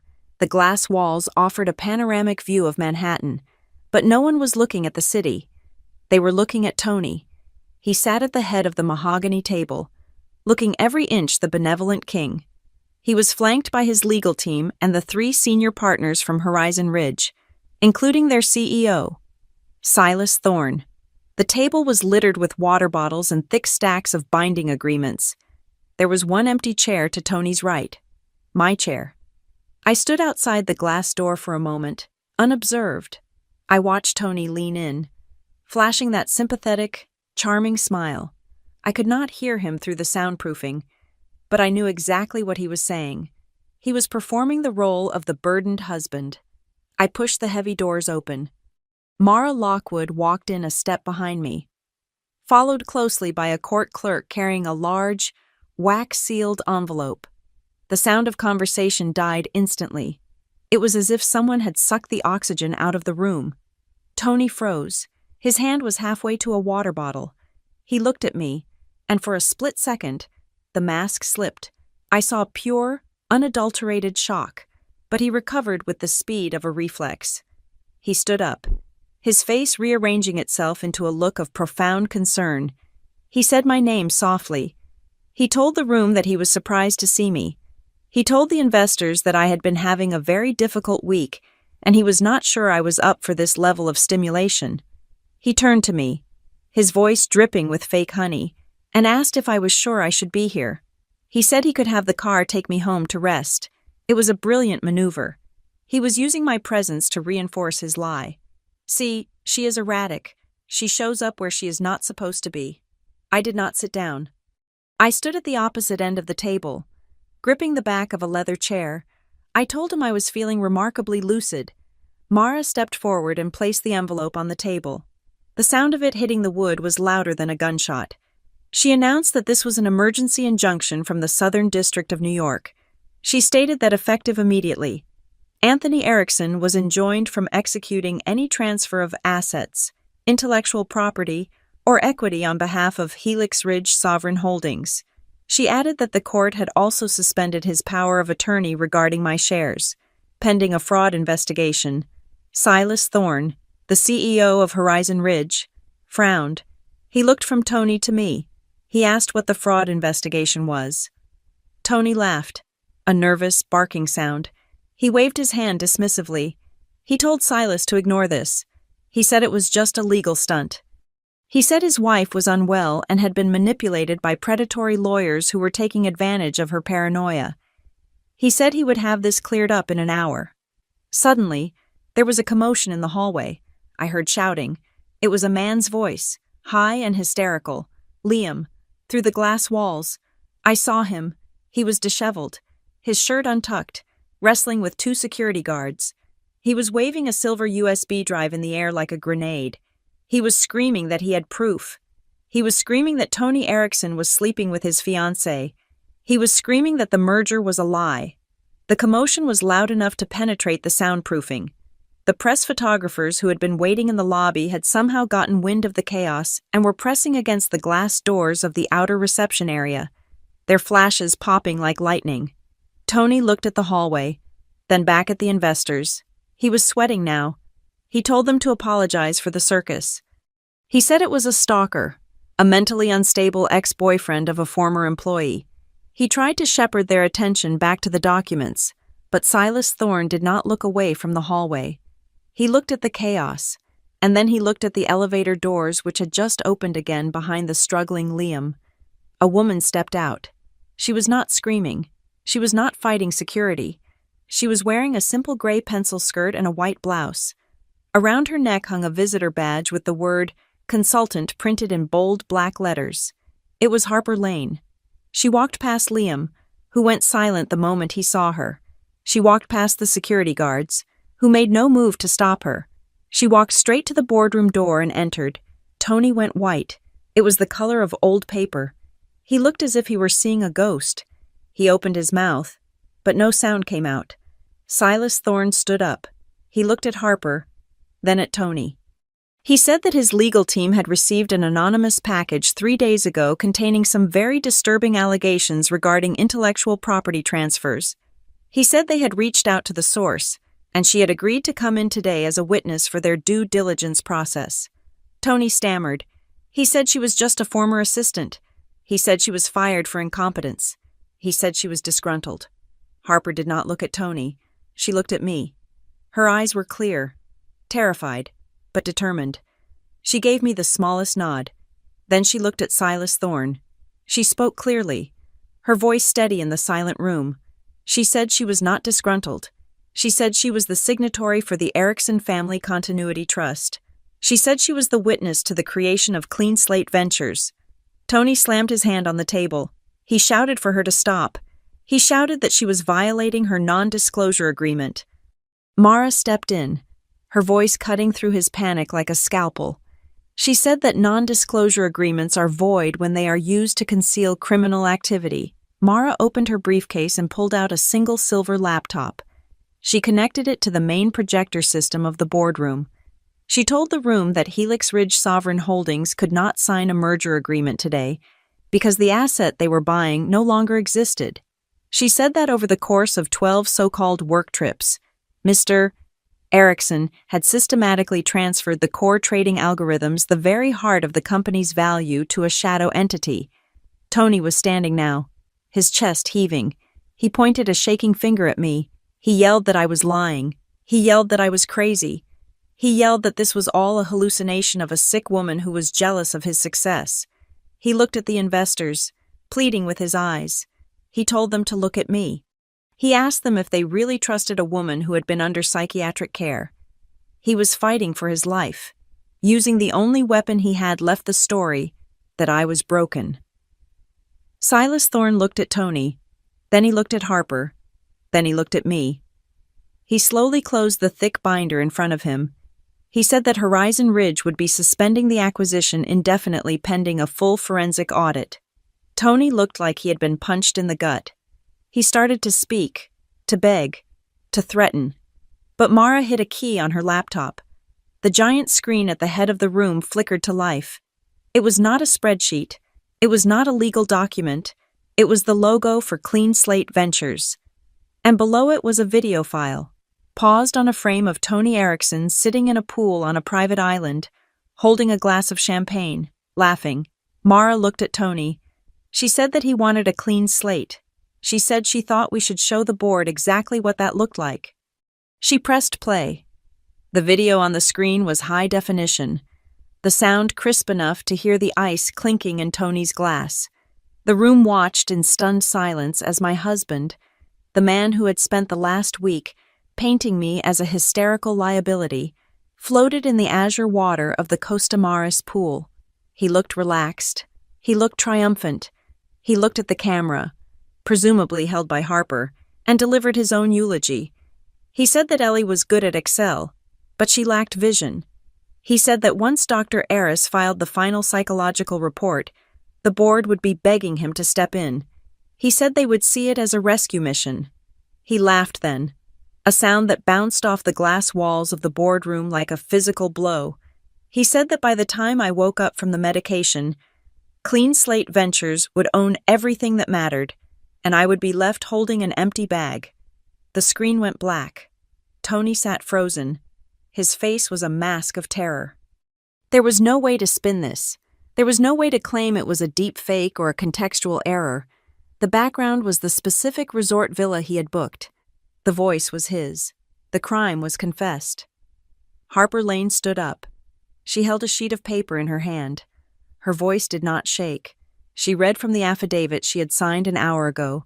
She stated that on multiple occasions, Anthony Erickson had instructed her to falsify entries in a personal diary regarding the mental state of Ellie Greenport. She listed the dates. She described how he would dictate the symptoms to her paranoia, forgetfulness, aggression, and force her to transcribe them. She detailed how he had coerced her into signing the trust documents while she was under the influence of alcohol provided by him. She stated for the record that the purpose of the Erickson Family Continuity Trust and Clean Slate Ventures was to defraud the shareholders of Helix Ridge and dispossess his wife of her rightful assets. When she finished, she placed the paper on the table. It was a heavy silence, heavier than the one that had preceded it. Mara stepped forward.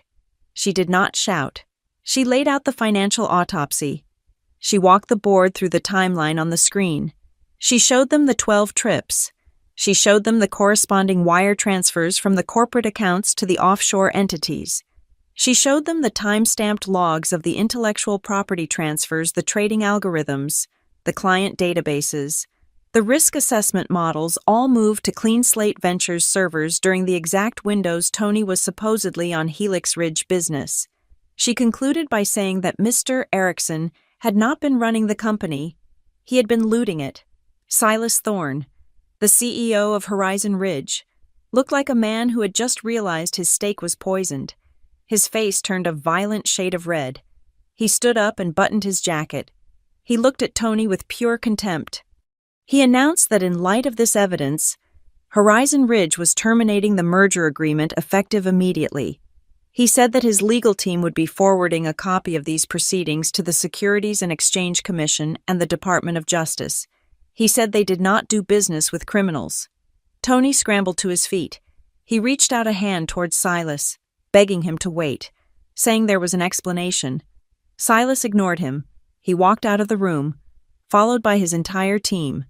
The $5 billion deal, the deal that was supposed to make Tony a king, evaporated in the span of 60 seconds. The room was now just us, the board of directors, Tony, Harper, Mara, and me, the chairman of the board.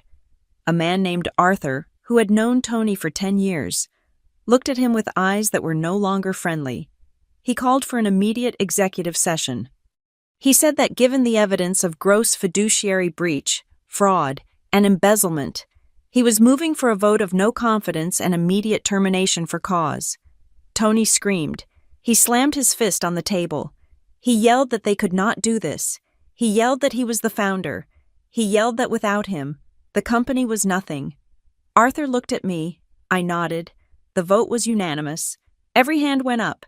Even the members Tony had appointed turned on him to save their own skins. Then Mara played the ace. She opened the company bylaws. Turning to a section regarding termination for cause, she reminded the board of the bad actor clause we had ratified 3 years ago, a clause I had insisted on, ironically, to protect us from external threats. It stated that if a founder was terminated for criminal misconduct or fraud against the company, they were forced to divest their equity holdings back to the employee trust at a valuation determined by the book value, not the market value. It meant Tony was not just fired. It meant he was being forced to sell his shares for pennies on the dollar. Tony realized what was happening. The blood drained from his face. He looked around the room. his eyes wild. He tried the last lock on the door. He demanded that Dr. Eris be called. He shouted that I was unstable. He shouted that this was all a manipulation by a sick woman. He demanded to show the medical file. He said the doctor would testify that I was delusional. Mara smiled. It was a cold, terrifying smile. She reached into her folder and pulled out one final document. She slid it down the long table until it rested in front of Tony. It was a sworn statement from Dr. Eris. Mara explained that once Dr. Eris was informed that his primary witness Harper had recanted and provided evidence of coercion, and that he was facing a potential conspiracy charge. He had been very eager to cooperate. The statement admitted that the diagnosis of Ellie Greenport was baseless, constructed entirely on the falsified notes provided by Mr. Erickson, and that he had been promised a seat on the advisory board of Clean Slate Ventures in exchange for his signature. Tony looked at the paper. He looked at me. For the first time in 12 years, I saw him truly naked. He had no money. He had no company. He had no mistress. He had no reputation. And now, he had no story. Security entered the room. Arthur asked them to escort Mr. Erickson out of the building. They took his badge. They took his phone. Tony did not fight. He looked at me one last time as they led him away. He looked small. He looked like the man I had met in the bar 10 years ago, the one with the cheap suit and the bad ideas, before I built him into a god. I stood up. I smoothed my skirt. I looked at the board. I told them we had a lot of work to do to rebuild trust, but we would start by auditing every cent Tony had touched. I walked out of the boardroom and into the hallway. Harper was standing there. She looked exhausted, but her shoulders were lighter. I nodded to her. I told her to go to the safe house Mara had arranged. I told her it was over. I walked down to the lobby. The press was waiting. They saw me alone.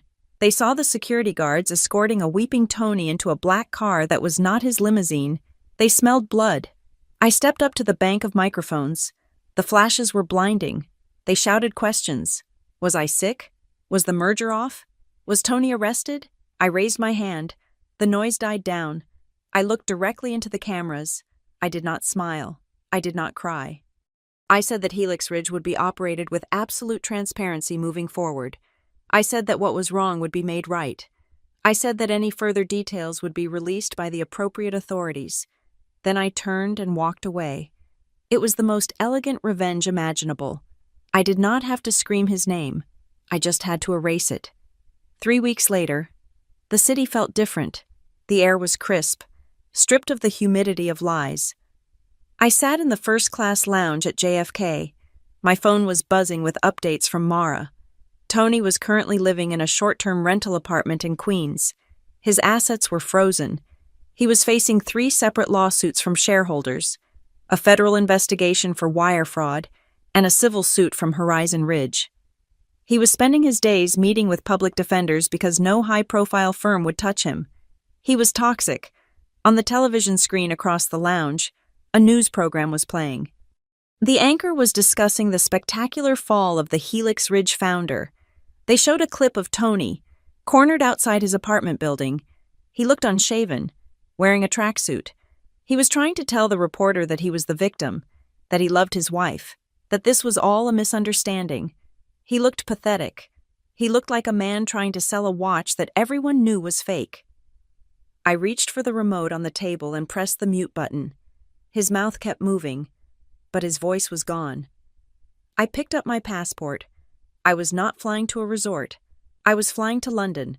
I was opening the first international office of Greenport Equity. It was my new venture. We were a fund dedicated to backing female founders, specifically those who had been pushed out, overlooked, or silenced by the men in their boardrooms. I was going to use my money, the money I saved from Tony's fire, to build an army of women who would never have to hide their brilliance behind a husband. I stood up and grabbed the handle of my suitcase. I looked at the silent screen one last time. My life was no longer the story Tony told at cocktail parties. It was no longer a chapter in his biography. It was a blank page, and the pen was in my hand. I turned my back on his image and walked toward the gate. I did not look back. There was nothing behind me but a ghost, and I had a world to build. Thank you so much for listening to this story. Please comment down below where you are listening from. I would love to know, and do not forget to subscribe to the Zoe Revenge Stories channel. Like this video, and smash that hype button so this story can reach even more people.